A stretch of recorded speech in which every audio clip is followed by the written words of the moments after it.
Assalamualaikum warahmatullahi wabarakatuh. Waalaikumsalam warahmatullahi wabarakatuh. Apa kabar anak-anak? Baik. Baik semua ya. Apakah ada yang tidak hadir hari ini? Ada. Siapa yang tidak hadir? Yohanisa. Yohanisa. Kenapa Yohanisa? Sakit. Yohanisa sakit apa? Perut. Oke. Kita doakan ya sambil kita juga memulai pembelajaran dengan berdoa. Sebelum kita mulai pembelajaran, kita berdoa bersama-sama. Sekaligus juga kita mendoakan rekan kita yang sakit. Siapa yang memimpin doa? Sandy, silakan.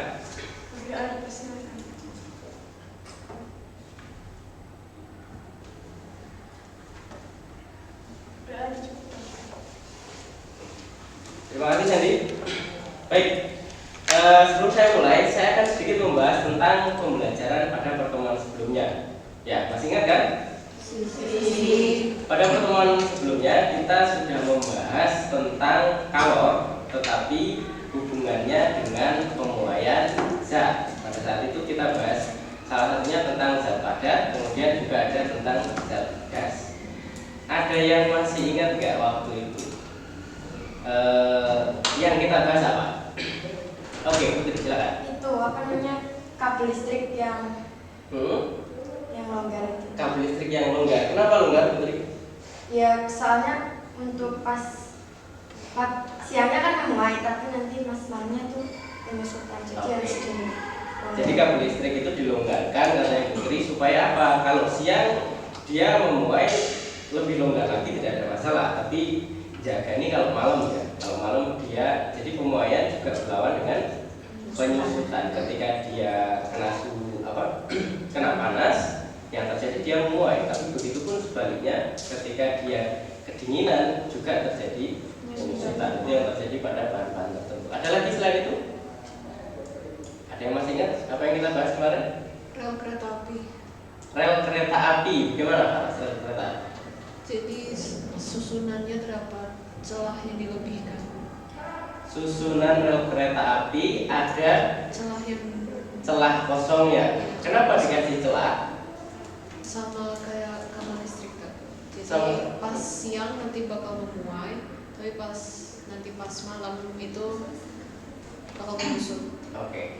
Kalau siang dia kepanasan, dia memuai, sehingga perlu ada ruang untuk pertambahan panjang dari rel tersebut. Kalau menyusut bagaimana? Nggak ada masalah kalau menyusut ya, karena dia kan tidak digantung. Berbeda dengan kabel tadi. Kalau kabelnya tadi kan ya. Oke, ada lagi nggak yang dekat sama kamu? Yang dekat dengan. Oke, Sandy.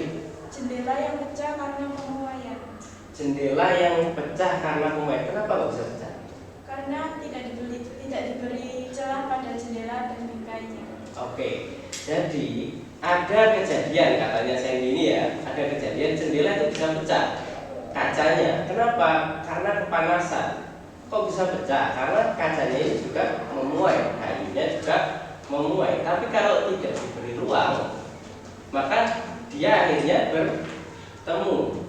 Dan tentu saja antara kayu dan kaca yang lebih mudah pecah adalah yang kaca. Sehingga kacanya nanti akan pecah. Makanya kalau kamu perhatikan tukang-tukang kayu atau kalau bahasa Inggrisnya itu carpenter ya, yang biasanya bikin bingkai mungkin pintu kalau ada kacanya ya, atau jendela biasanya yang ada kacanya itu pasti diberikan celah walaupun cuma sedikit. Untuk apa? Untuk jaga ini kalau misalkan dia kepanasan, yang terjadi apa? Akan terjadi pertambahan ukuran, yang mana kalau tidak ada ruangnya bisa terjadi tabrak. Oke, ada yang bisa mengulang lagi kesimpulan dari pembelajaran sebelumnya? Oke, jadi Setelah kami melaksanakan percobaan, bahan dengan nilai kalor yang lebih besar lebih mudah memuai daripada nilai kalor yang lebih kecil. oke, kalau jenis mungkin maksudnya ya. Jadi kemarin kita sudah nyoba beberapa bahan. Ada apa kemarin? Ada aluminium, ada besi, ada satu lagi kuningan. Nah, di antara bahan-bahan itu kan dia punya kalor jenis namanya. Jadi sesuai dengan material yang ada pada bahan itu, masing-masing material itu punya kalor jenis yang berbeda-beda. ternyata hasil percobaanmu adalah semakin besar nilai kalor jenisnya, dia juga lebih mudah bertambah panjang atau menguap. Oke, itu kira-kira dari apa yang kita bahas kemarin. Nah, untuk pertemuan ini kita juga masih akan membahas kalor, tapi kita hubungkan dengan yang kita sebut dengan perubahan suhu. Jadi sudah jelas ya, kalor itu kan energi apa? Panas. Kayak namanya kalau panas, kira-kira suhunya berubah. Saya pikir kamu tanpa belajar fisika mestinya sudah tahu. Api panas? Panas. Kalau kamu pegang nggak? Enggak kan? Bahkan sebelum kamu pegang mungkin sudah kerasa ya panasnya. Iya. Kamu waktu ketemu api sudah belajar fisika? Belum. Tapi kamu sudah tahu ya, kalau api panas yang dipegang. Atau setidaknya kamu pasti diajari sama orang tuamu. Apakah orang tua belajar fisika? Belajar lah pastinya. Masa kamu belajar? Kamu nggak sekolah? Sekolah kan sebenarnya ya. Tapi nggak tahu dulu mungkin ini apa. Jadi maksud saya gini, apakah orang tua ahli fisika atau tidak? Mungkin bukan, ya kan? Tapi nggak mungkin membiarkan anaknya memegang api atau misalkan ada rebusan air pancinya panas seperti itu akan dibiarkan. Tidak mungkin, pasti akan dikasih tahu kalau itu panas. Nah, ini yang nantinya akan kita bahas salah satunya di sini. Bahwa ternyata dalam kehidupan kamu juga menemukan ya, kalau ada kalor, ada panas itu bisa membuat sesuatu menjadi panas atau berubah suhunya. Oke, sebelum kita mulai, saya akan menjelaskan tentang tujuan pembelajaran kita. Saya tampilkan di sini. Jadi untuk pertemuan ini tujuan pembelajarannya adalah yang pertama ini menganalisis pengaruh kalor terhadap perubahan suhu. Kemudian selain itu nanti kamu akan merancang, melakukan dan menyajikan hasil percobaan tentang pengaruh kalor terhadap perubahan suhu. Oke? Nah, sebelum memulai masuk ke kegiatan yang tadi, saya akan mengawali dengan beberapa pertanyaan. Nah ini, oke, kamu perhatikan. Di sini ada pertanyaan. Perhatikan gambar berikut. Di sini ada dua gambar ya. Ada gambar kiri, gambar kanan. Gambar kiri kita anggap sebagai gambar pertama, gambar kanan kita anggap sebagai gambar kedua. Pertanyaan yang pertama, coba jelaskan peristiwa apa yang terjadi pada gambar pertama. Oke, Wanda. Mobil mogok. Mobil mogok. Mogoknya kenapa ini? Panasan. Kepanasan. Kamu mau tahu kalau kepanasan? Asap gitu. Oke, jadi dari gambar ini sudah kelihatan ya. Jadi ada asap. Itu kamu logikanya kan mestinya asap ini muncul dari sesuatu yang panas, karena asap itu adalah bentuk dari uap ya kan. Nah, itu pastinya ada sesuatu yang panas. Nah, pertanyaan kedua, apa ada yang pernah mengalami kejadian seperti ini? Oke, Nela. Karena kepanasan, mogok tapi nggak ada asapnya. Kamu pernah mengalami mogok, tapi tidak seperti ini. Oke. Gimana waktu itu mogoknya? Ya tiba-tiba mogok gitu. Tapi ceritanya berbeda ya. Ya beruntunglah kamu karena tidak pernah mengalami ini sendiri ya. Tapi mungkin juga pernah ada yang mengalami mogok.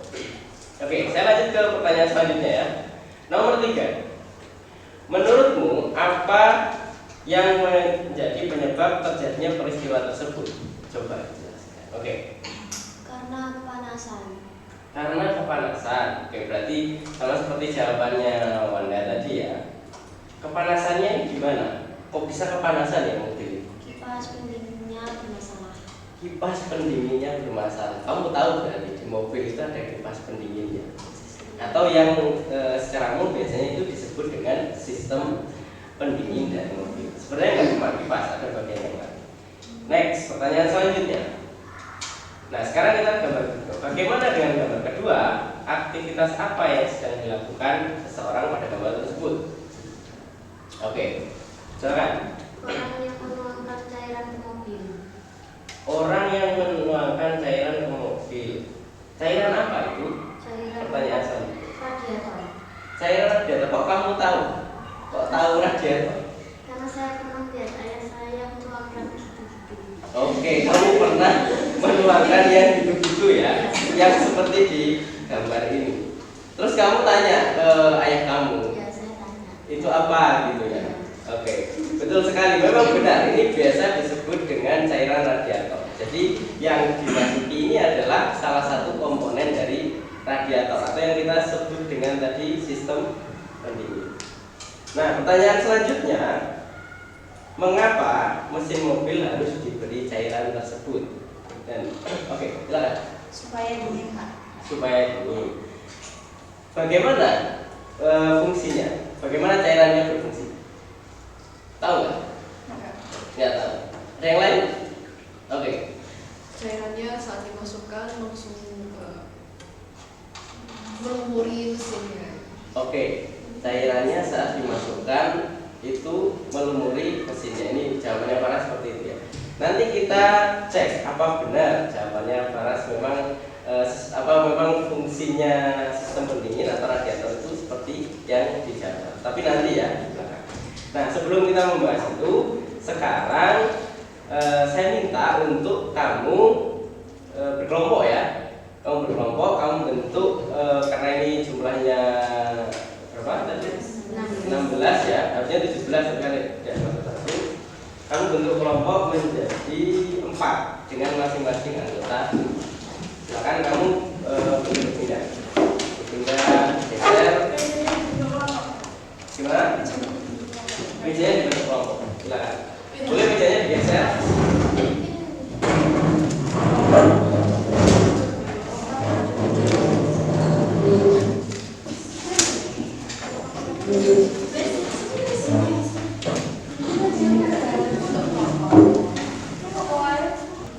Setelah itu bagian selanjutnya ada tabel percobaan. Silakan, sudah siap? Silakan segera duduk teman-teman.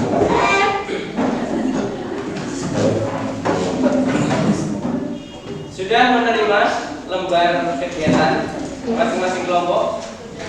Sudah, ada yang belum? Tidak ada ya? Oke. Sekarang kamu buka di bagian tabel. Setelah tabel itu ada pertanyaan-pertanyaan. Saya akan berikan waktu kepada kamu untuk mencoba menjawab pertanyaan-pertanyaan ini secara dugaan dulu. Yang pertama, jelaskan apa yang ditunjukkan oleh adanya variasi panjang sumbu pada percobaan tersebut. Jadi, sini kan ada beberapa langkah. Salah satunya itu di sini ada variasi. Kamu perhatikan di gambar ini. Ini ada 3 api yang masing-masing divariasikan ini ya, divariasikan sumbunya. Jadi ada yang kecil, ada yang sedang, ada yang panjang. Nah, ini kamu ditanyakan kenapa apa yang ditunjukkan dengan variasi panjang tersebut. Itu pertanyaan pertama. Kemudian apakah perbedaan nilai perubahan suhu? Apakah terdapat perbedaan? Kira-kira akan terjadi perbedaan atau tidak kalau sumbunya dibedakan? Kemudian yang selanjutnya, urutkan nilai perubahan suhu. Di sini ada nanti kalau misalkan ada perubahan suhu, kira-kira mana yang suhunya lebih tinggi, mana yang suhunya lebih rendah, itu nanti kamu urutkan. Dan yang terakhir nanti kamu buat kesimpulan. Dan untuk kesimpulan nanti. Jadi 3 pertanyaan ini sekarang saya berikan waktu sekitar 5 menit untuk kamu coba menjawab. Ini namanya kamu sedang membuat hipotesis. Jadi kamu buka di LKPD, langsung di halaman yang ada pertanyaannya. Kamu coba jawab dulu di sana dengan jawaban yang masih menduga-duga. Oke? Silakan. Kalau ada yang perlu ditanyakan, silakan.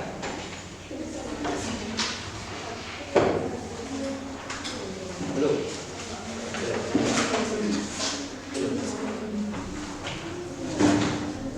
Kamu bisa diskusi dengan teman Jadi saya pikir untuk percobaan yang kita lakukan ini tidak asing untuk kamu.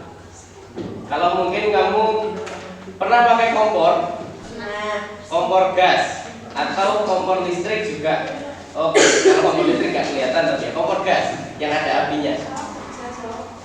Itu bisa diatur nggak? Besar atau kecil apinya. Nah, kira-kira percobaan kita seperti itu. Saya pikir mestinya kamu sudah bisa menduga-duga jawaban dari pertanyaan ini. Saya kasih waktu 5 menit ya.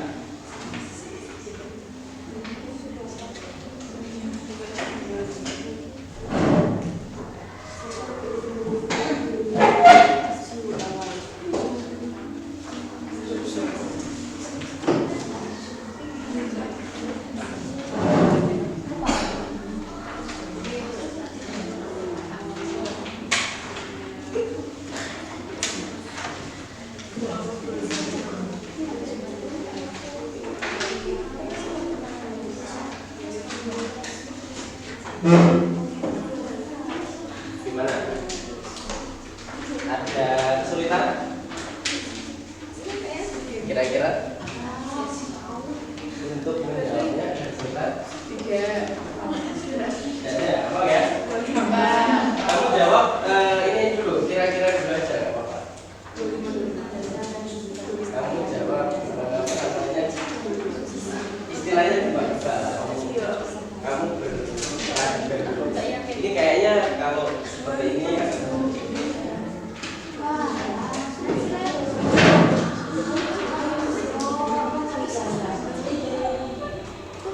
Oke, variasi panjang sumbu itu kira-kira apa sih?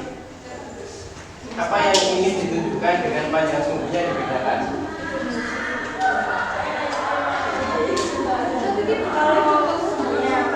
Gimana? Nah itu kan ditanyakan. Kira-kira panjang sumbu dibedakan itu kenapa ya? Kalau kamu mungkin nggak pernah ini ya, kalau dulu ada namanya kompor apa ya itu? Kompor minyak tanah. Ya, kalau kompor gas itu kan ada pengaturnya ya, pengatur untuk apinya kecil atau besar.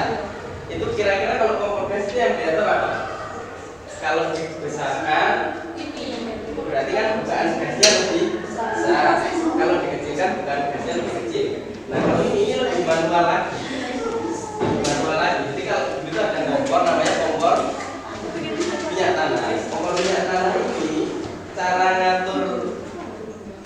ngatur apinya besar apa kecil gimana ya? Diputar-putar. Setelah diputar apa yang terjadi? Di kompor minyak tanah itu ada apa? Kan dia minyak tanah tuh. Bisa jadi api itu apinya gimana? Ini ada tali. Sumbu kan? Nah itu kira-kira mirip seperti itu. Kira-kira kalau sumbunya kecil itu kan sumbunya kan divariasi ya. Kalau tahu lihat tabelnya itu kan ada yang 1 cm, ada yang 2 cm, ada yang 3 cm. Kira-kira kalau 1 cm, 2 cm sama 3 cm mana apinya yang lebih besar? Mana apinya ya? Lebih besar. Yang 3 cm. Nah, kan seperti itu. Berarti panjang sumbu itu ingin menunjukkan apa sih? Seberapa besar kalor yang diberikan? Nah, itu kan bisa kamu kira-kira gitu. Nah, masalah nanti apa benar atau tidak kan kita nanti bahas belakangnya. Gak apa-apa kamu jawab aja. Dicoba dulu aja. Jadi kamu diskusi sesuai dengan pengalaman. Ada 3 pertanyaan ya. Yang kedua, kira-kira akan ada perbedaan nilai nggak? Ada. Soal ini. Ini kelompok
Gak apa-apa kalau ada yang ditanya kan katakan aja.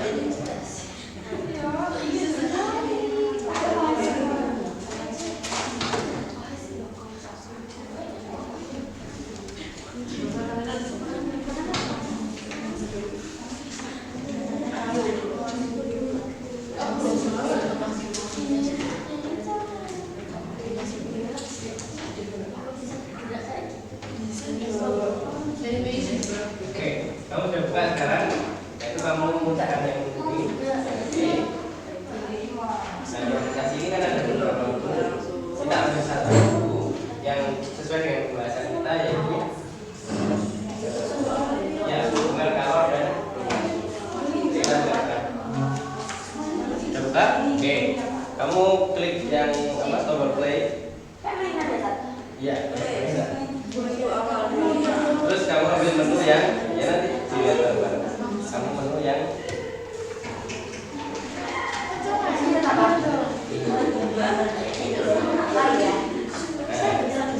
diperbesar bisa nanti Cek sound. dimaksimis.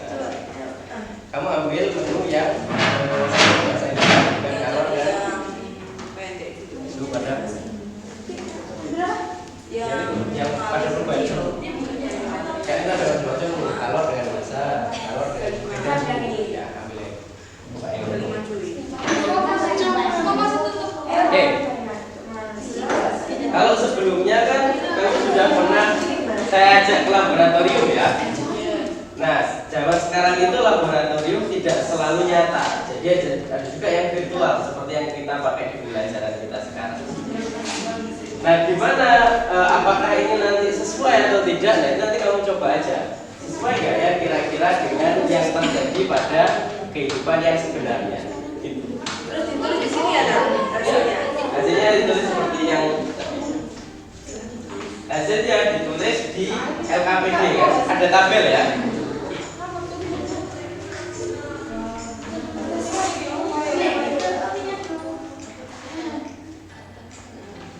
Jadi sebenarnya untuk kamu generasi yang sekarang ini media untuk kamu belajar itu banyak banget ya. Tinggal mau atau tidak, betul? Belajar fasilitasnya ada sangat ketat. Kalau zaman saya sekolah mungkin dulu aja.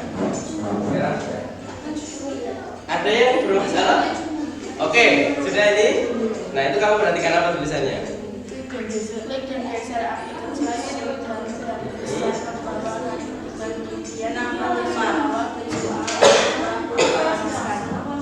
Ini laptopnya touchscreen ya?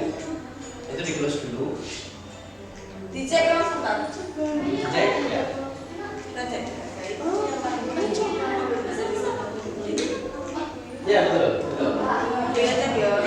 Lihat loh. Sebenarnya angka-angkanya itu sudah ada di lembar itu, lembar kegiatanmu kalau kamu baca. Untuk laptop yang mungkin layarnya bisa disentuh, itu bisa kamu operasikan seperti HP. Jadi bisa. Kenapa? Kembali lagi Pak. Coba, saya coba dulu ya. Dan ini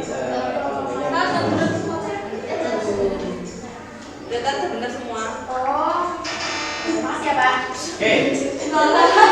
Kamu di situ. Ada yang salah. Ada yang salah dan ketahuan. Di speaker. Untuk gini, makanya kan saya bilang ya, kamu setelah buka aplikasi, kamu perhatikan langkah percobaan. Nah, ini lihat nih, amati suhu yang ditunjukkan. Gimana cara mengamati suhu? Di sini kan ini. Nah, ini saya besar ya. Ya. Ini kan saya kasih tanda. Termometernya dipindah gantian. Digeser ke apa namanya? Gelas pertama. Ya, kemudian ke gelas kedua, kemudian ke gelas ketiga. Suhu awalnya yang mana? Suhu awalnya. Suhu awalnya, kamu perhatikan bagian ini. Ini adalah tampilan perbesaran dari termometer. Jadi ketika termometernya, halo, perhatikan dulu supaya kamu nggak bingung ini ya. Nanti kalau masih bingung nanya lagi boleh. Ini kan ada termometer. Sebelahnya termometer ini adalah tampilan perbesarannya. Nah, kamu harus ini kan harus isi suhu awal. Suhu awal adalah suhu ketika termometernya belum dipakai. Kamu lihat, ketika termometernya belum dipakai, suhunya berapa? Kamu masukkanlah ke kolom suhu awal. Oke? Setelah itu, kalau apinya sudah kamu pindah semua ke posisinya masing-masing ABC kan? Ya. Termometernya gantian dipindah dari posisi A ke posisi gelas B ke posisi gelas C. Oke? Nanti akan di bagian ini, di bagian yang diperbesar ini akan bergerak menunjukkan suhu tertentu. Oh iya. Ya kan? Nah, setelah itu misalkan di wadah A suhu akhirnya berapa? Nah, itu kamu tulis di sini wadah A berapa, B dan C. Setelah itu sampai berhenti kan? iya, betul. Setelah itu diklik cek. Betul? Nah, setelah diklik cek nanti akan terlihat suaranya apakah benar atau salah ya. Nah, ini di bagian ini kan tadi kan. Hasilnya kamu masukkan ke kolom-kolom ini, suhu awal, suhu wadah A, suhu wadah B dan suhu C, kemudian diklik cek. Silakan dicoba. Kalau ada yang bingung, Ini kok salah ya? Masa salah tadinya?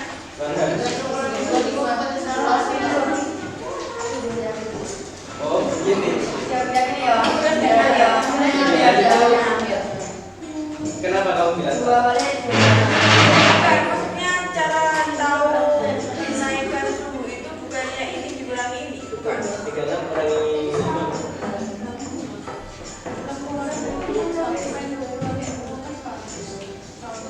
Oh, harusnya berapa? Harusnya 11. Oh, berarti salah dari aplikasi. Apa itu ya? Gak apa-apa, kamu ambil yang benar aja. Iya, iya. Berarti ini salah teksnya sini ya, Dan?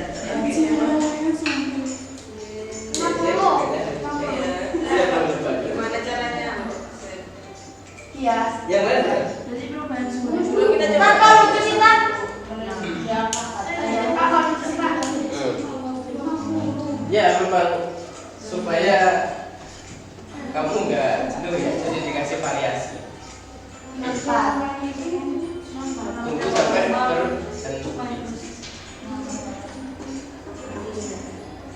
Apakah sudah dicatat di sana? Sudah ya? Nah, nanti kamu masukkan juga tuh ke situ suhu awal dan seterusnya ke bawah. Tulis, kemudian diklik cek. Kalau sudah diklik cek nanti kalau misalkan ada yang salah harus kamu ulangi lagi mengukurannya sampai benar. Ya.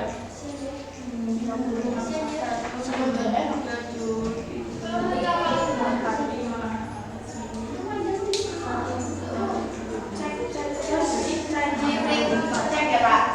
Ya.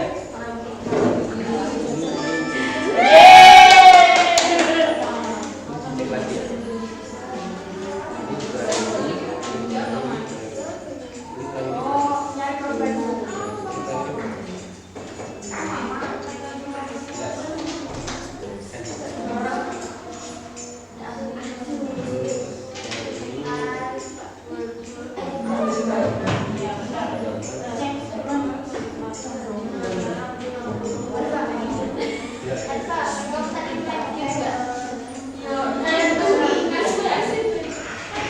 Oke. Sudah mencoba semua? Nah, kalau sudah mencoba semua, sekarang kamu isi lagi jawabannya, tapi berdasarkan apa yang telah kamu coba. Sudah benar? Oh, tadi kan di situ kamu langsung. Makanya selalu ada suaranya beda ya.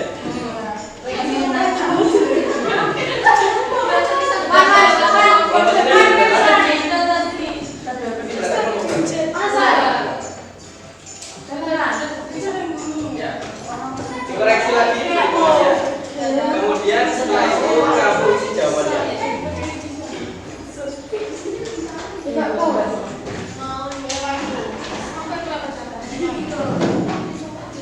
Nah, silakan kamu berdiskusi untuk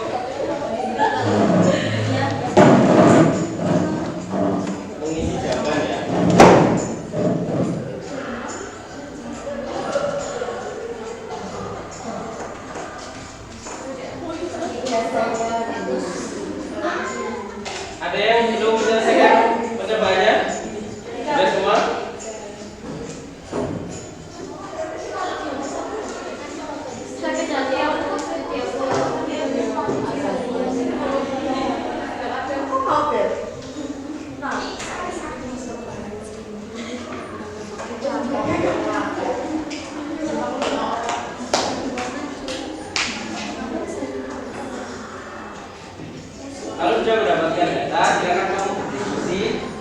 Dan kalau memang diperlukan untuk kamu mencari sumber untuk memantapkan jawaban kamu boleh gosip.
Sudah mulai menjawab pertanyaan? Sudah. Kamu coba bandingkan dengan jawaban awal. Kira-kira sesuai nggak dengan hipotesisnya? Ya.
silakan.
Tadi kan ini kamu kan nulis bolesis ya. Jadi kan saya arahkan itu bahwa sumbu itu apa sih yang menunjukkan apa yang ditunjukkan oleh adanya variasi panjang sumbu. Sekarang kamu lihat saja di aplikasi. Buka. Ini kita screen. Terus, oke.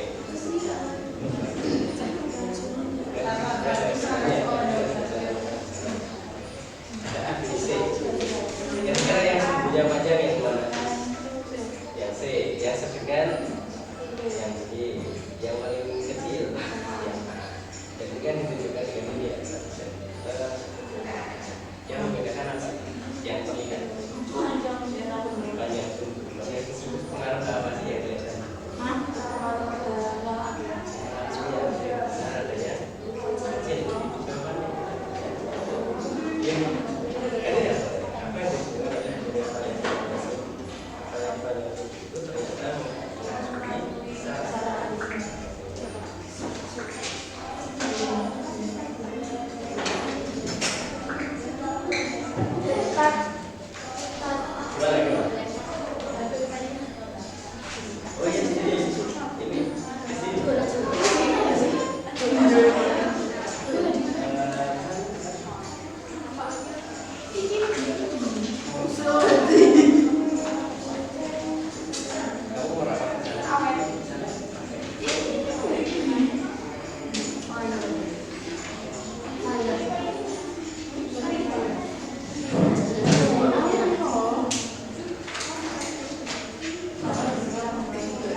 Oke, ada yang masih belum?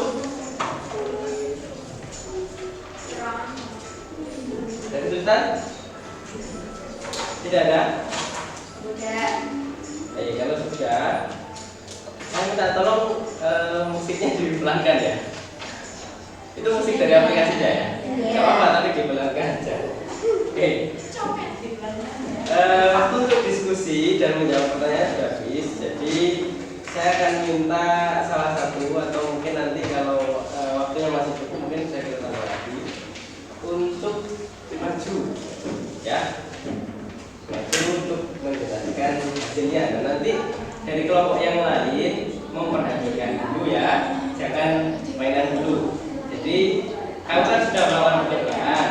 Sekarang saya minta laptopnya dimatikan dulu. Jadi ditutup dulu laptopnya, oke? Datanya kan sudah dapat toh, sekarang ditutup dulu, silakan ditutup dulu semuanya laptopnya. Kamu kan juga sudah menjawab. Sekarang saya minta salah satu kelompok ya untuk maju menjelaskan hasil dari percobaannya. Nanti kamu bacakan sekilas tentang langkah-langkahnya, kemudian hasil dari data percobaannya, kemudian jawab pertanyaannya. Dan nanti kelompok yang lain memperhatikan juga membandingkan dengan jawaban dari kelompok kamu, apakah sesuai atau ada yang berbeda. Kalau ada yang ditanyakan, silakan kelompok mana sudah siap? Kelompok berapa ini? Kelompok 3. Oke, silakan. Silakan kelompok 3. Pak. Gimana? Pak. Ya, maju. Kamu bacakan sekilas untuk langkah-langkahnya, ya, sekilas saja ya. Karena kan semua juga sudah tahu. Kemudian nanti langsung masuk ke bagian tabel percobaan. Nah, hasil data tabelnya bagaimana? Dan apa dari pertanyaan?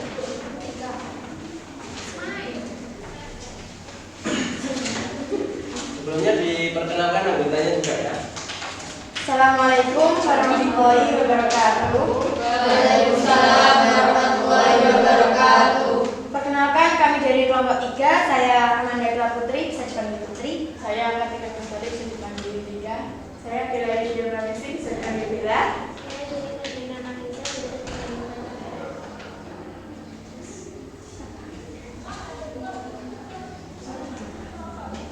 Kok pelan banget? Oh, iya. Silakan. Langkah percobaan. Bisa lebih keras lagi ya. Siapkan alat dan bahan yang dibutuhkan. 2. Pindahkan bunsen dengan api 1 cm kecil, 2 cm sedang, dan 3 cm besar ke bawah kaki 3. 3. Amati suhu yang ditunjukkan dengan memindahkan termometer ke masing-masing gelas. 4. Catat dan masukkan ke dalam tabel percobaan, lalu tekan cek.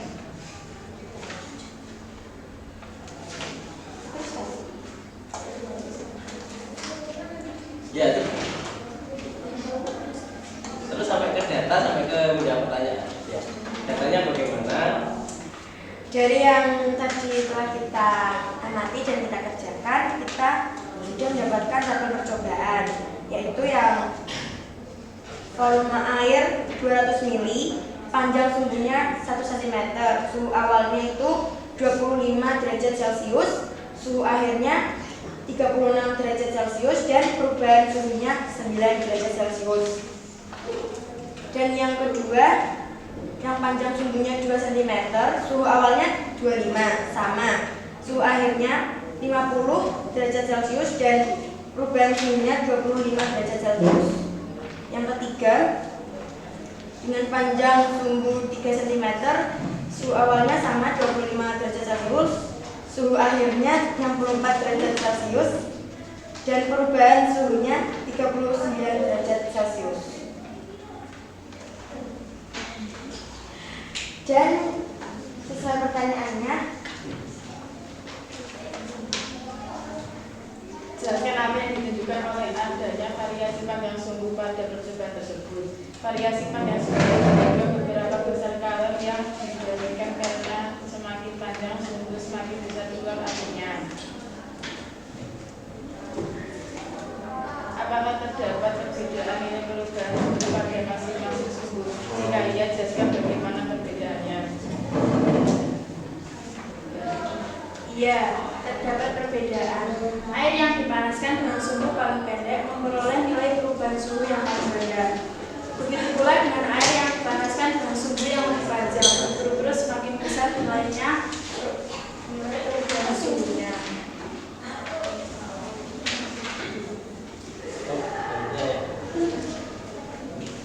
Ya, Pak, lanjutkan aja. Ini tampilannya saya belum.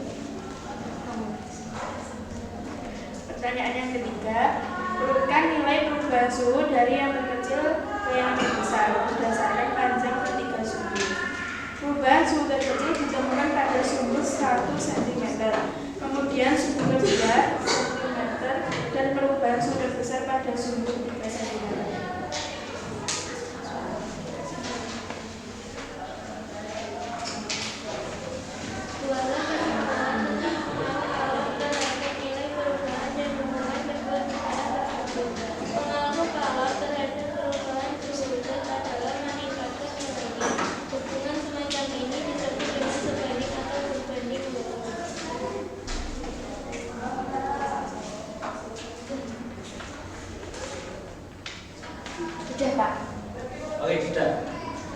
Bagaimana dengan yang lain? Silakan dibuka pertanyaan. Apakah ada yang mau memberi pertanyaan? Apakah api kecil itu tidak dapat memberikan perubahan suhu yang besar? Tidak, karena tapi Oke. memberikan, tapi nggak besar. Pertanyaannya lebih. Apakah api kecil tidak dapat memberi perubahan suhu yang besar? Oke, kalau apinya kecil, pertanyaannya kalau apinya kecil, kira-kira bisa ngasih perubahan suhu yang besar nggak? Tidak. Kalau api yang kecil, mungkin nggak? Di luar ini ya, di luar ini mungkin maksud kamu, di luar percobaan ini. Kan kamu itu misalkan kayak pakai kompor, itu kan bisa apinya kecil, bisa besar. Mungkin maksudnya pertanyaan dia seperti itu. Kalau apinya besar, sudah pasti mestinya perubahannya besar. Kalau apinya kecil, mungkin nggak jadi perubahan suhunya besar. Gimana? Mungkin tapi lama katanya teman. Sependapat nggak? Mungkin nggak? Gimana ya? Gak apa kita diskusi aja. Kalau kamu kan percobaan ini, kan kamu sudah ditentukan ya. Ada api kecil, ada api sedang, ada api besar. Atau kalau misalkan bisa kita balik pertanyaannya, apakah api besar selalu memberikan perubahan suhu yang besar? Apakah selalu memberikan perubahan suhu yang besar? Kalau apinya besar? Mungkin nggak kalau perubahannya kecil. Misalkan di data kamu tadi paling kecil berapa? Di data yang itu, yang tabel, yang paling kecil perubahan suhunya berapa nilainya? 9. Oke. Misalkan perubahan suhu paling kecil itu 9. Yang paling besar? Yang paling besar berapa? 39. Sing paling besar 39. Apakah 39 itu tiba-tiba langsung 39? Enggak. Pasti bertahap melewati 9 dulu tadi ya. Nah, artinya apakah api besar itu juga selalu memberikan perubahan suhu yang besar? Belum tentu. Apakah api kecil tidak dapat memberikan perubahan suhu yang besar? Belum tentu juga. Yang membedakan apa? Faktor apa? Apa? Jangka waktunya. Kamu perhatikan di tabel kamu. Mungkin kamu ini ya. Kamu perhatikan ya. Kamu buka lagi tabelnya. Ini saya tunjukkan. Pertanyaannya siapa tadi? Arifa. Nah, kuncinya ada di sini. Jadi aplikasi yang kamu jalankan itu ceritanya waktunya sudah ditentukan. Ditentukan berapa? Memanaskannya selama 1 menit. Jadi ketiga-tiganya ini disamakan. Volume airnya berapa? Sama 200 mili semua. Yang dibedakan apa? Suhunya. Tapi waktunya dibuat sama. Pertanyaannya, apakah tadi kamu lakukan benar-benar 1 menit? Tidak ya. Tapi kan ini namanya aplikasi. Jadi dianggap dia melaksanakan selama 1 menit. Ya, jadi tadi mestinya cuma berapa detik. Setelah itu hasilnya sudah muncul ya. Tapi di sini yang diseragamkan adalah, nah ini makanya harus kamu perhatikan. Di sini waktunya adalah 1 menit. Artinya, apakah api kecil bisa memberikan perubahan suhu yang besar? Bisa. Syaratnya apa? Waktunya yang penting lama. Bisa. Ataupun sebaliknya, kalau apinya besar, mungkin nggak perubahan suhunya kecil. Mungkin juga kalau waktunya sebentar. Nah, ini biasanya kamu aplikasikan kalau apa? Masak ya, bikin sayur, kalau ingin cepat matang gitu. Atau mungkin ada teknik-teknik tertentu yang mana masak ini apinya harus besar, berapa lama, ini harus kecil, berapa lama dan sebagainya. Ada yang mau didiskusikan lagi dari kelompok lain? Silakan. Ada yang mau ditanyakan lagi? Dari kelompok lain ada? Tidak ada? Cukup? Oke, kita beri tepuk tangan untuk kelompok 3.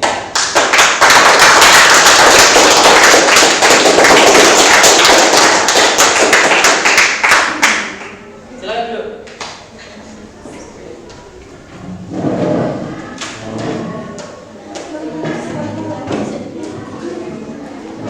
Sudah lagi masih bisa?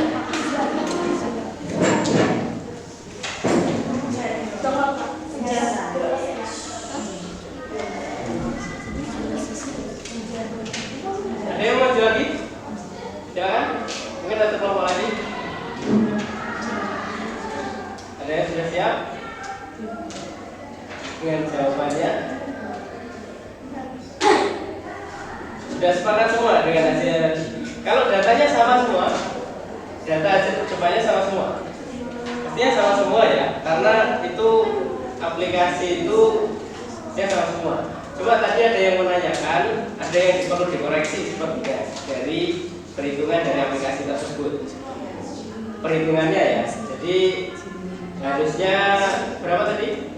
Ada suhu awalnya di sini yang 1 cm ya. Suhu awalnya kan harusnya 25 semua. Nah, suhu akhirnya berapa di sini? 36. Harusnya 36 dikurangi 25 adalah 11 ya. Itu dikoreksi. Yang lain gimana? Bawahnya sudah sesuai perhitungannya?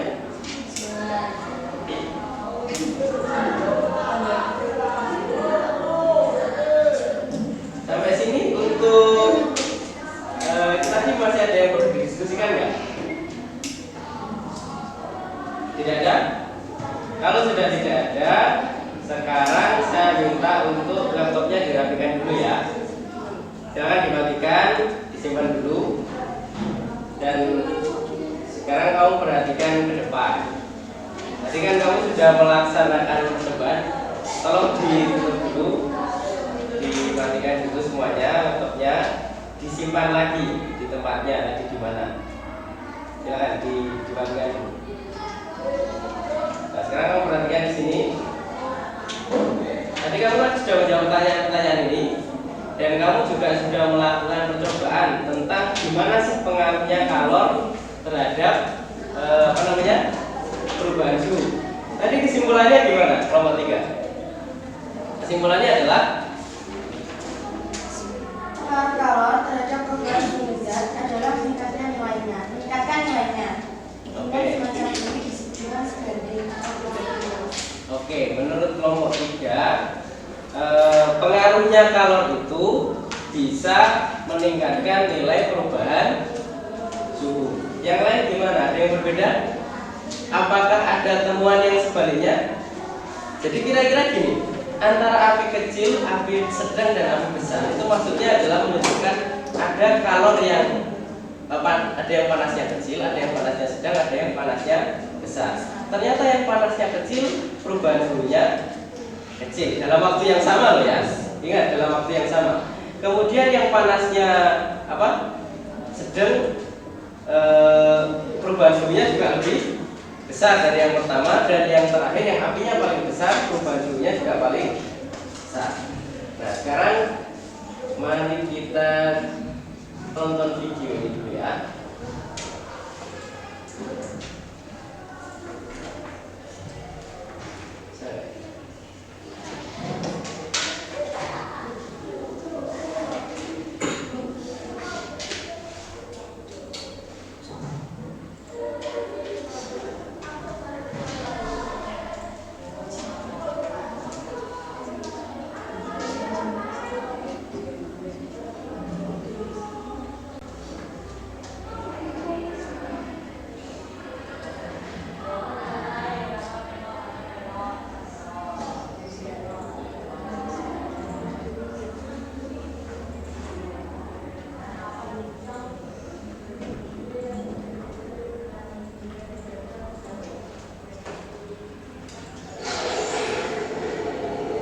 Sekarang perhatikan dulu.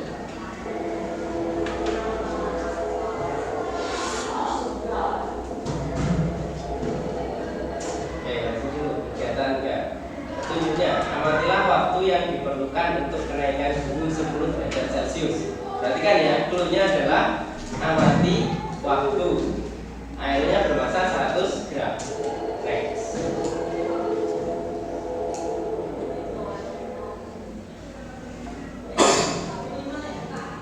Ada yang punya kecil, ada yang punya besar. Ini mirip seperti yang kegiatan kamu tadi ya.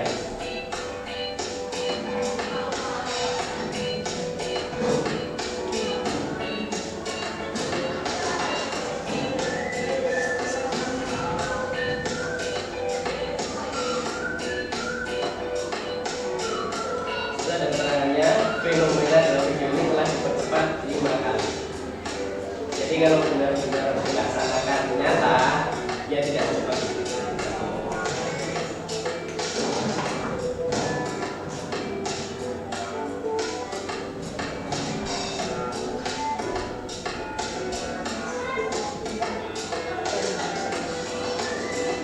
Hasil pengamatan 1, air berwarna hijau jika yang dipanaskan dengan api besar membutuhkan 36 detik untuk naik berapa? 10 derajat.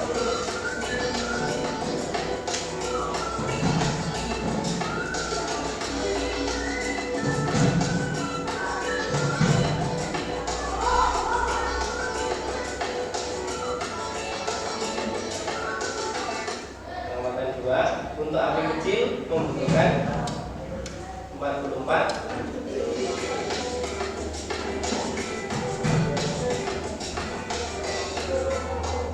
Oke, jadi itu menjawab yang tadi ya.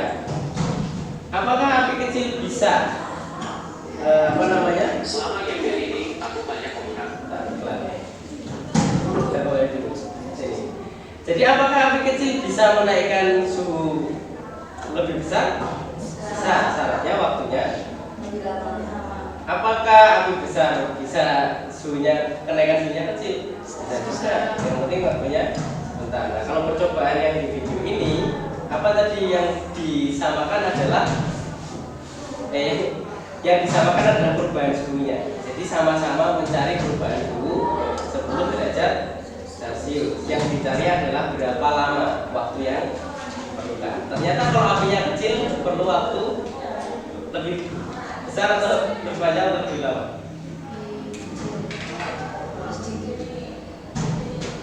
Kalau apinya besar lebih cepat apa lebih sebentar nyampe kenaikan itu?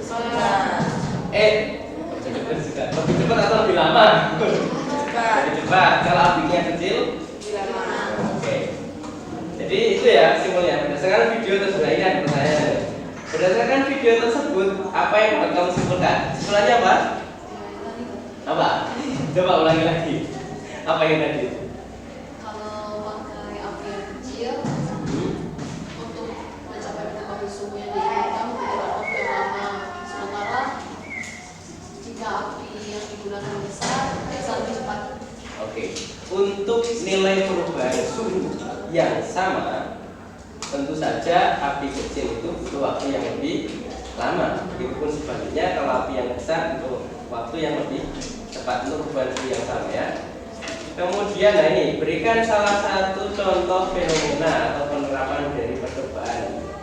Tadi apa? Contohnya apa? Contohnya apa? Kalau kamu memainkan api kecil besar itu contohnya apa?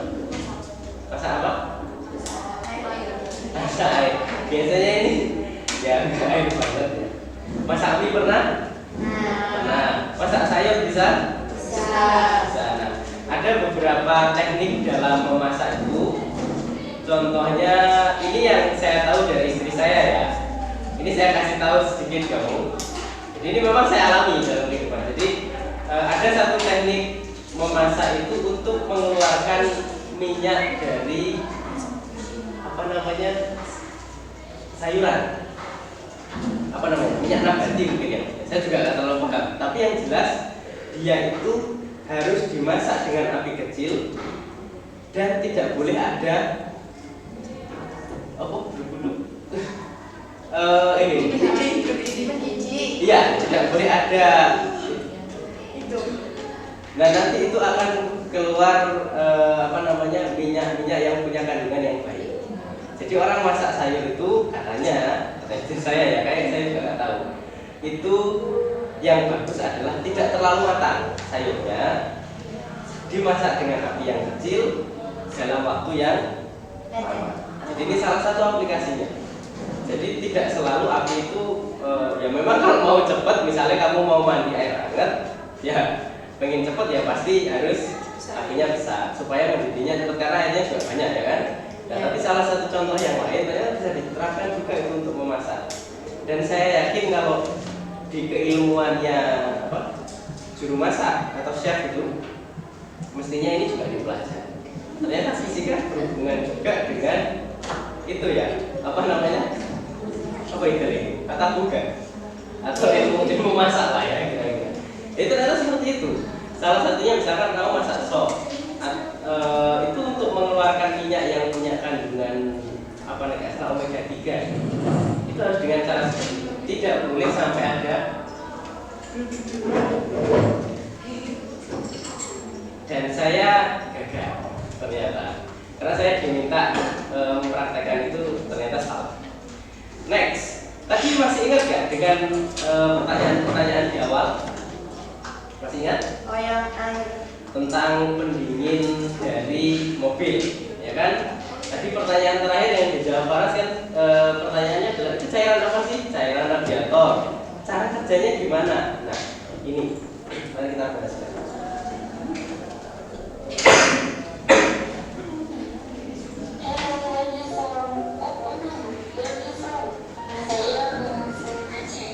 Maaf ya,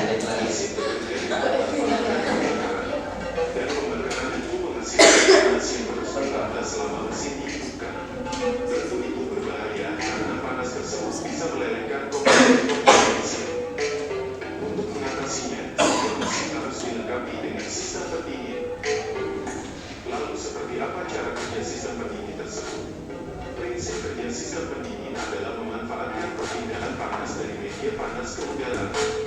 Saat Anda meniup air panas, maka air tersebut lebih cepat ada bukan? Itu karena memaksa udara yang mengenai air akan menyerap panas air lebih cepat, sehingga air juga lebih cepat ada. Sekarang kita kembali ke sistem pendingin. Pada sistem pendingin, kita menggunakan komponen yang bernama radiator. Anda juga pasti sering mendengar nama komponen ini. Radiator berfungsi sebagai alat untuk mempercepat pelepasan panas air radiator ke udara. Di dalam radiator terdapat tangki, pipa pendingin, dan grill pendingin. Cara kerjanya, air panas masuk ke inlet tank radiator, kemudian air langsung masuk ke pipa-pipa pendingin. Pipa pendingin ini berbahan logam yang kita tahu sendiri logam itu pengantar panas yang baik. Akibatnya terjadi konveksi atau perpindahan panas dari air panas yang mengalir ke tangki dan ke pipa-pipa pendingin. Lalu pada celah pipa-pipa pendingin diletakkan grill pendingin. Apa itu grill pendingin? Ini juga terbuat dari plat logam yang tipis. Fungsinya untuk mempercepat pelepasan panas. Dalam ilmu termodinamika, dijelaskan bahwa salah satu cara untuk mempercepat pelepasan panas adalah dengan memperbesar luas penampang. Grill pendingin ini memiliki ketebalan sangat tipis. Dan kalau dihitung, luas penampangnya besar. Tapi karena dipasang dengan ditekuk, maka terlihat kecil. Panas yang sebelumnya terkumpul pada pipa pendingin disalurkan ke grill pendingin. Sehingga sekarang panas dari air radiator menyebar pada grill radiator. Kemudian kita letakkan sebuah kipas di belakang radiator. Kipas ini akan menghembuskan udara supaya melewati celah-celah grill radiator. Akibatnya, panas yang tersebar pada grill radiator bisa menghembuskan udara. Hasilnya, panas air radiator berangsur hilang dan di tangki bawah, suhu air sudah kembali dingin. Sekarang kita bahas perputaran air radiator di dalam sistem pendingin hingga air radiator dapat terus bersirkulasi tanpa menyebabkan mesin overheat. Di dalam mesin, ada sebuah jalur air yang kita kenal dengan water jacket. Water jacket ini merupakan jalur air mengalir di dalam mesin. Jadi disinilah air radiator akan menyerap panas mesin. Agar air dapat bersirkulasi, kita perlu pompa air. Dan pompa air umumnya tertuju ke kulit mesin. Sehingga pompa akan bekerja tiap kali mesin hidup. Untuk menghubungkan water jacket dengan radiator, kita menggunakan dua selang yang masing-masing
membesarkan suhu air tersebut. Tapi bagaimana caranya? Bahan Thermalwax yang ada di dalam termostat akan mengembang di atas suhu 70 derajat Celcius. Saat Thermalwax mengembang, itu akan membuka kartu termostat sehingga air dapat mengalir. Tapi pada tahap pertama di mana suhu air belum mencapai 70 derajat Celcius, Thermalwax belum mengembang sehingga kartu masih tertutup. Lalu kita ke tahap kedua yaitu tahap normal. Tahap ini berlangsung ketika suhu air pendingin mencapai 70 derajat Celcius. Pada tahap ini, termostat mulai terbuka sehingga sirkulasi air pendingin sudah mencapai radiator, tapi kipas pendingin masih belum menyala. Ketika mencapai tahap ketiga atau tahap pendinginan, suhu mesin sudah melebihi 90 derajat Celcius atau sudah melebihi suhu kerja. Pada saat ini, kipas pendingin akan menyala sehingga proses pendinginan terjadi. Kipas akan berhenti berputar ketika suhu air pendingin sudah turun ke 80 derajat Celcius. Lalu siapa yang mengontrol kinerja kipas pendingin? Untuk mobil-mobil sekarang, kipas pendingin sudah dikontrol secara elektronik. Kita menggunakan beberapa sensor seperti sensor temperatur air dan sensor kecepatan mesin. Sensor tersebut akan mengirimkan data ke engine untuk diolah. Lalu engine akan mengirimkan sinyal untuk menyalakan kipas dengan kecepatan tertentu. Seperti itulah cara kerja sistem pendingin untuk menjaga suhu mesin tidak terlampau panas. Jangan lupa subscribe karena masih banyak animasi yang akan kita bahas nantinya. Oke. Terang lagi ya.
Jadi, bagaimana bisa bekerja efisien ketika mesin berada di suhu kerjanya?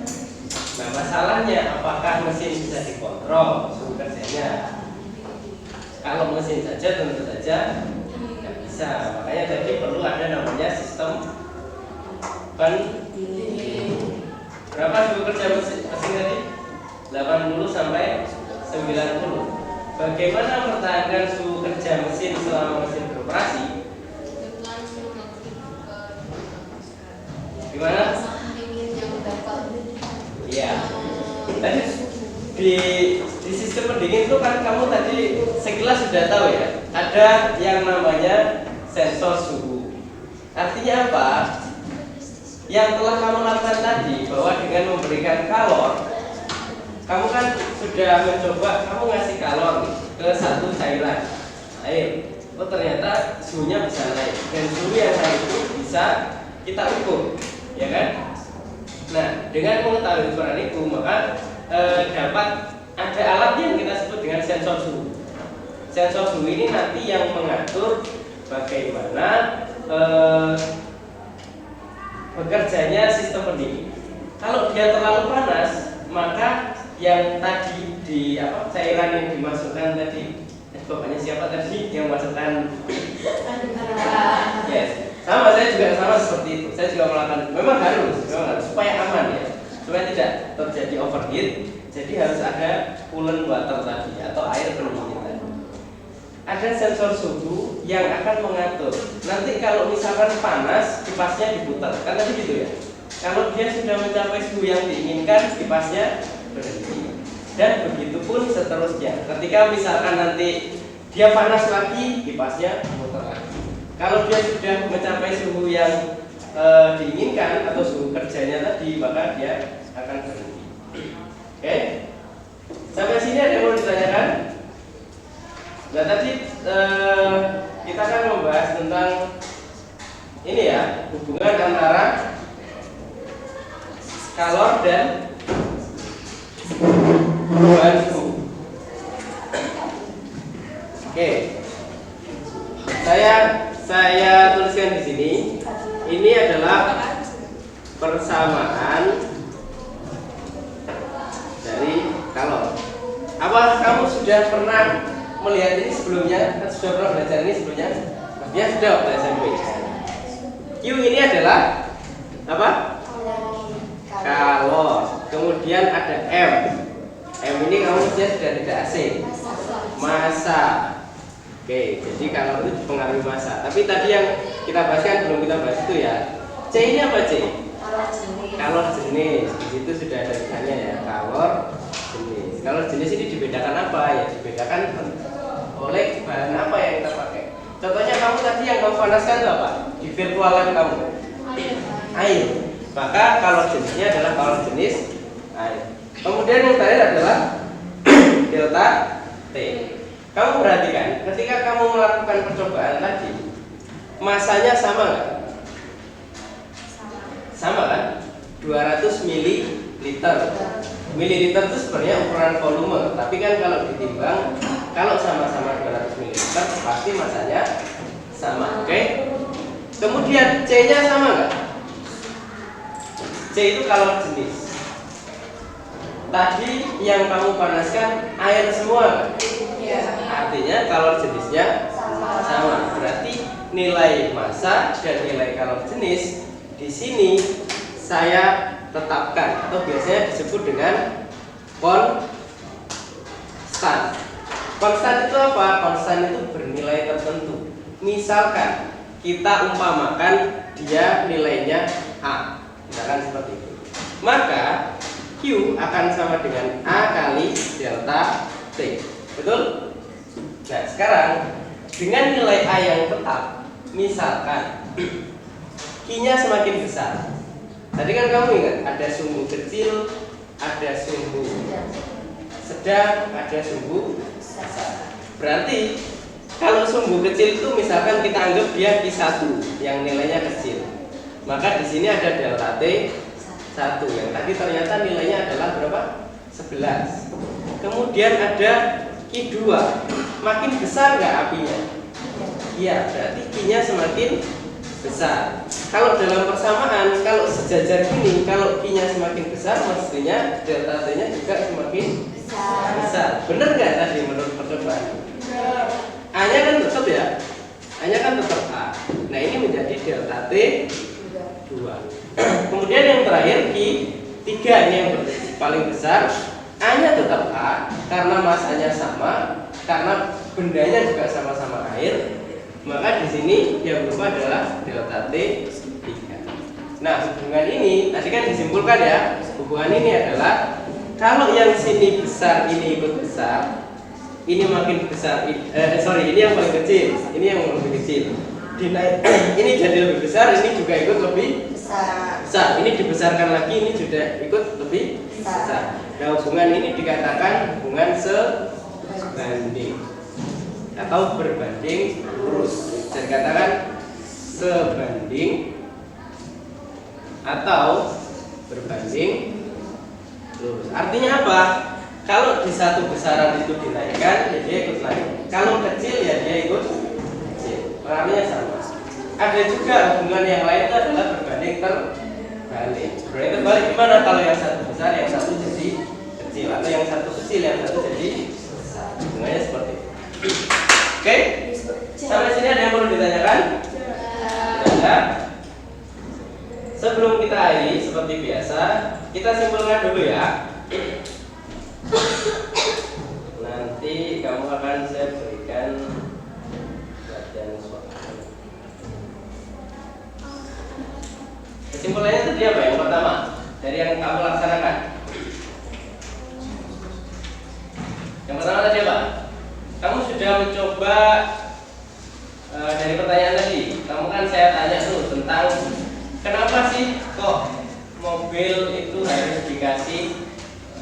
cairan radiator. Kenapa? Biar mesinnya Supaya bukan hanya tidak panas, tapi spesifik ternyata supaya dia bisa mencapai suhu kerjanya.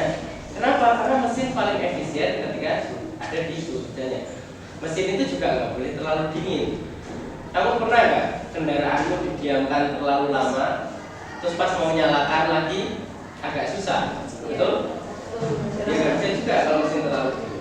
Jadi mesin itu ternyata bekerja maksimal tepat di rentang suhu kerjanya atau efisiennya di sana. Kemudian setelah kamu coba tadi, kamu ada pakai api kecil, api sedang, api besar. Ternyata gimana pengaruh kalor terhadap perubahan suhu? Lalu gimana? Semakin besar kalornya dulu dong. Kan yang berubah tadi kalornya.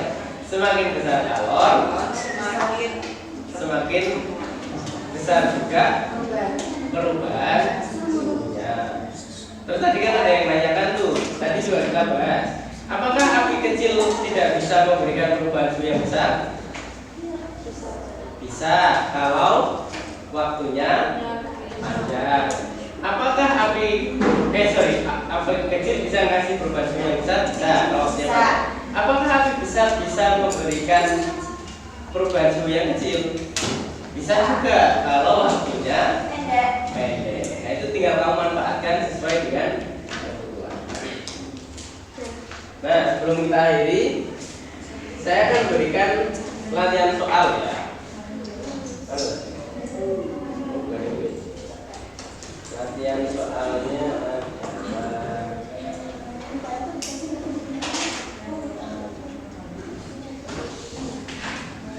nah ini, saya minta tolong berikan. Ini 17 kan ya? Berarti nanti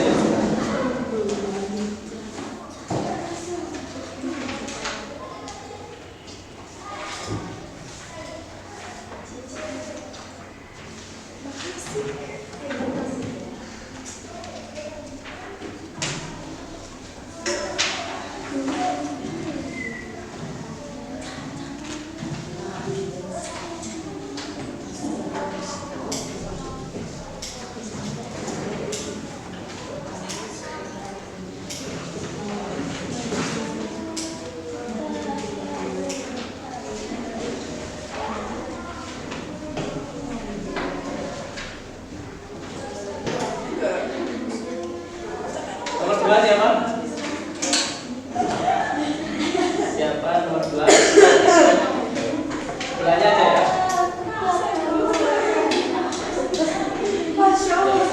Untuk nomor 1 nggak perlu terlalu panjang ya. Intinya aja.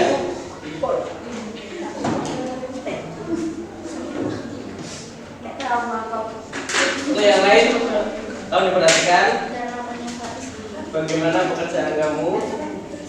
Nanti kita cocokkan dengan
dari atas. Dari atas ya. Oh nggak nyampe. Oh iya itu.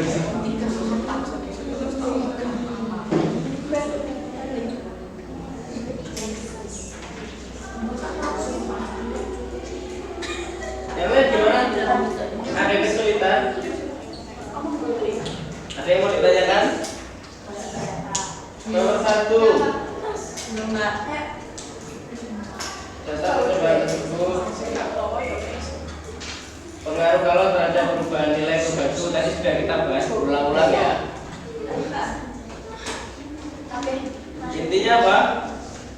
Pengaruh kalor adalah semakin besar nilai kalor, Semakin besar pembantu. semakin besar pembantu.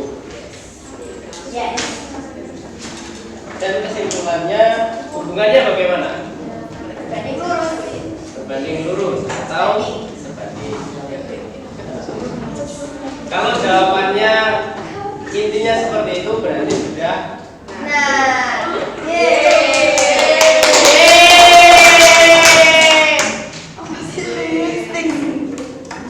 Kalau yang nomor 2 ini harus dihitung dulu ya.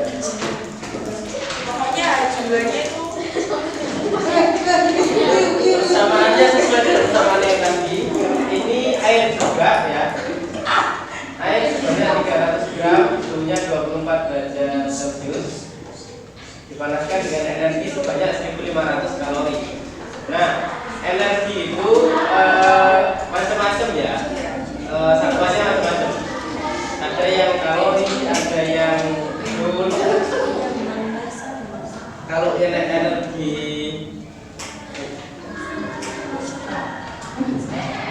listrik itu daya itu buat.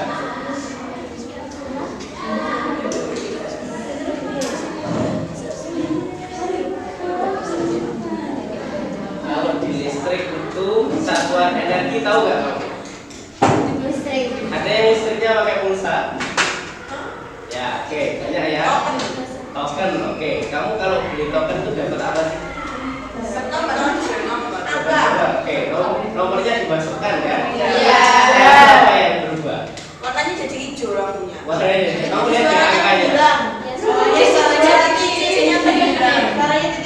Atau kamu nanti perhatikan di struk pembelian, misalkan ada struknya ya. Misalnya kamu di Indomaret, Alfamart atau di online juga bisa, biasanya pasti ada. Itu nanti ada ukuran titik-titik nilai, kemudian belakangnya ada kilowatt hour atau kWh. Nah, kWh itu adalah satuan energi untuk listrik. Biasanya dari watt hour, berarti daya dikalikan dengan waktu. Oke, nomor 2 sudah. Baik. Nomor 2 ditulis dulu ya apa yang diketahui. Kemudian ini sama IMC ya ini ya. IMC delta T. Ya, yang ditanyakan adalah delta T-nya. Yang ditanyakan apa nih? Yang ditanyakan suhu akhir. Nah, kalau mau nyari suhu akhir ya kamu harus tahu delta T-nya dulu. Seperti ini.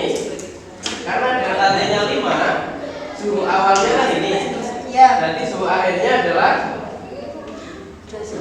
suhu delta T itu berarti suhu akhir dikurangi suhu awal, betul?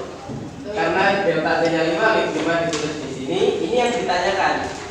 Dikurangi dengan suhu awalnya 24, maka T sama dengan 24 ditambah 5. Suhu akhirnya adalah 29 derajat Celcius. Sampai sini ada yang perlu ditanyakan? Tidak. Silakan dikumpulkan LKPD dan lembar jawabannya di depan.